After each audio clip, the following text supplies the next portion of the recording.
आज बच्चों पढ़ेंगे हम दो चर वाले रैखिक समीकरण युग्म। प्रश्नावली 3.1।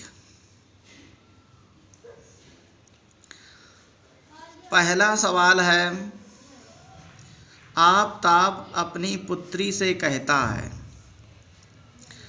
कि 7 वर्ष पूर्व मैं तुमसे 7 गुनी आयु का था। अब से 3 वर्ष बाद मैं तुमसे केवल 3 गुनी आयु का रह जाऊंगा। क्या यह मनोरंजक है? इस स्थिति को बीजगणितीय एवं ग्राफी रूपों में व्यक्त कीजिए। तो आइए पहले हम बीजगणित के रूप में परिवर्तित करेंगे और इसके बाद उसका ग्राफ बनाएंगे। तो हल देखते हैं इसका।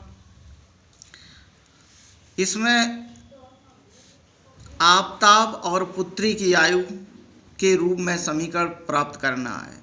तो हम मानते हैं कि माना कि आफताब की आयु x वर्ष और पुत्री की वर्तमान आयु y वर्ष है। प्रथम शर्त चालू होती है। प्रथम शर्त में कहा गया है कि 7 वर्ष पूर्व मैं तुमसे 7 गुनी आयु का था। तो 7 वर्ष पूर्व तो 7 वर्ष पूर्व माने होता है माइनस कि जितनी आयु थी उसमें 7 कम हो जाए।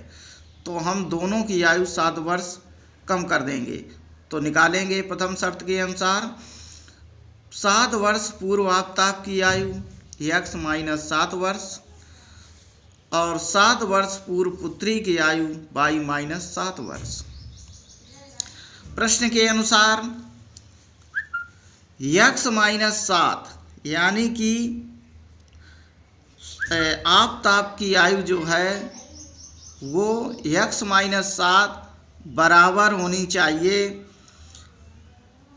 7। मैं तुमसे 7 गुनी आयु का रह जाऊंगा।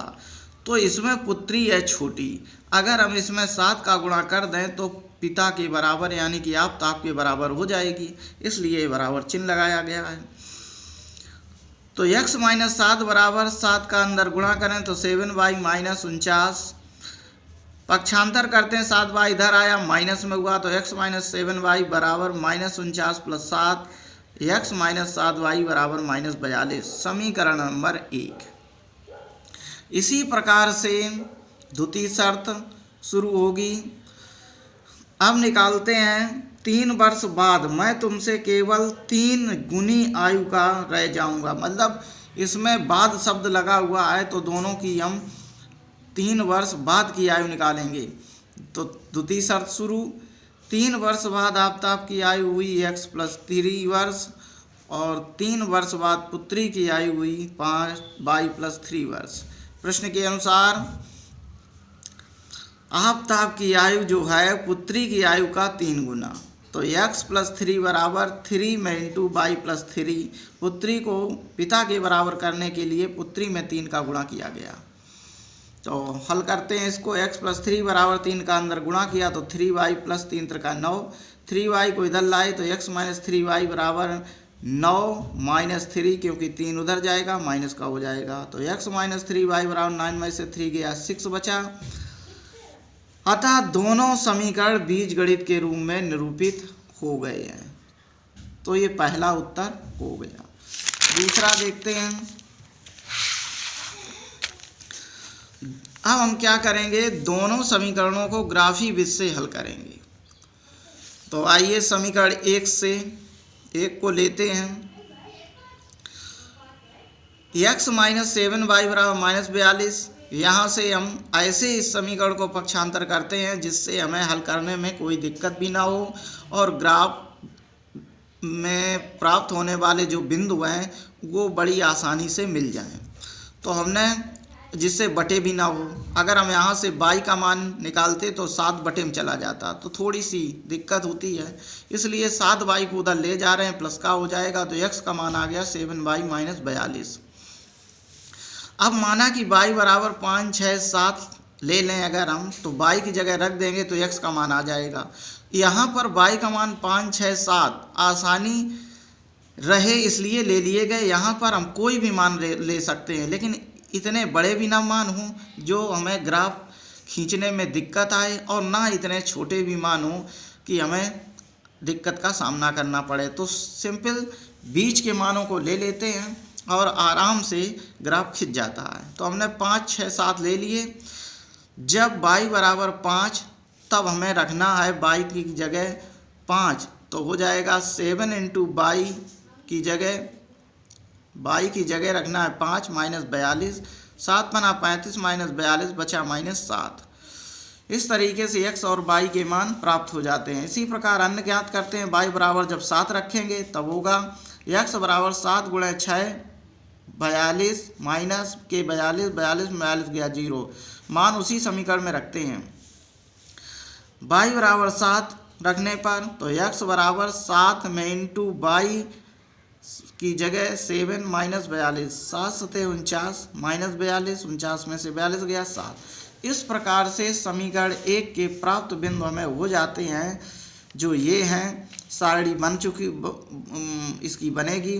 तो y के मान हमने लिए थे 5, 6, 7 और x के मान प्राप्त हो गए -7, 0 और 7। इस प्रकार से पहले समीकरण की सारणी मिल जाती है।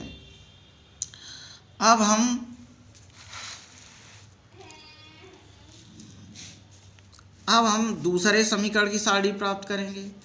तो दूसरे समीकरण की सारणी प्राप्त करने के लिए यही फिर सिस्टम करते हैं। समीकरण 2 से x माइनस 3y बराबर 6, 3y को उधर ले गए तो x बराबर 3y प्लस 6। इसमें भी y के मान कुछ मान लेते हैं। y बराबर -1, -2, -3 रखने पर, तो जब y बराबर -1 इसमें रखेंगे इस समीकरण में, तो x का मान आएगा 3 में इंटू -1 प्लस 6, -3 एकन 3 प्लस 6, 6 में से 3 गया 3 प्राप्त हो गया। इसी प्रकार अन्य मान रख लेते हैं। y बराबर -2 तब x बराबर 3 में इंटू -2 प्लस 6, x बराबर 3 दूनी 6 प्लस 6, x का मान 0 आ गया।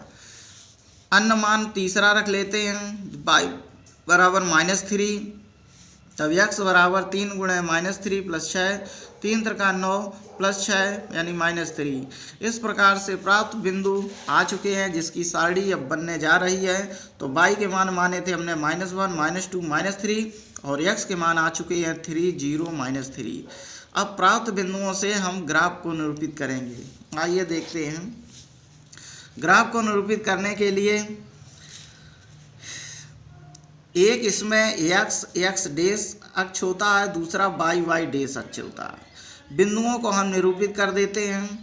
अधिकतम बिंदुओं के हिसाब से हमारे अधिकतम बिंदु x अक्ष पे 7, दूसरी तरफ -7 हैं, और y अक्ष पे भी अधिकतम 7 और दूसरी जगह -7 ही हैं। अब इनको निरूपित करना है। प्राप्त बिंदु सारणी 1 के बिंदुओं को देखते हैं। पहला x का मान पहले x अक्ष पे चला जाता है, इसके बाद y अक्ष पे चला जाता है।